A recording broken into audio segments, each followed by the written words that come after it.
적색 수배자 강모 씨는 지난해 주 캄보디아 한국대사관을 찾아왔을 때 자신은 선교 활동을 위해 온 거라며 범행을 부인했습니다. 또 자신은 명의만 빌려준 거라는 등 피해자 행세를 한 것으로 드러났습니다. 계속해서 양동훈 기자입니다. 지난해 11월 주 캄보디아 한국대사관을 찾아갔던 적색 수배자 강모 씨는 경찰 수사관과의 통화에서 자신은 아버지와 선교 활동을 하러 왔을 뿐이라고 말했습니다.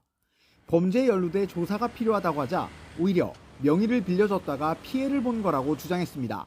제가 친구 중에서 명의를 좀 빌려달라고 해서 명의를 제 와이프 명의를 빌려준 적은 있거든요. 경찰 수사관이 빨리 귀국해 조사를 받아야 한다고 이야기했지만 현지 범죄 단지에 잡혀간 아내를 구하는 게 먼저라며 말을 흐렸습니다.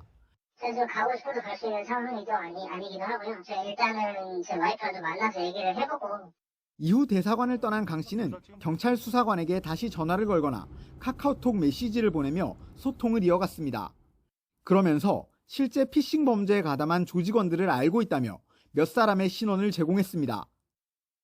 또 아내를 찾으러 범죄 조직에 직접 찾아왔다며 휴대전화를 내야 하니 텔레그램으로 소통하자고 말했습니다.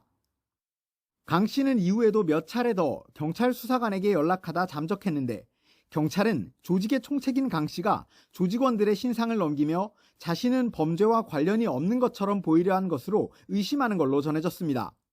아내가 현지 조직에 붙잡혀 있어서 직접 구하러 찾아갔다는 주장도 감금된 채 강제로 일한 피해자라고 주장하기 위해 꾸며낸 말로 보는 것으로 전해졌습니다. 강 씨는 로맨스 스캠 사건뿐 아니라 인천과 서울 등지에서 다른 사기 사건으로 수사를 받고 있었던 사실도 드러났습니다.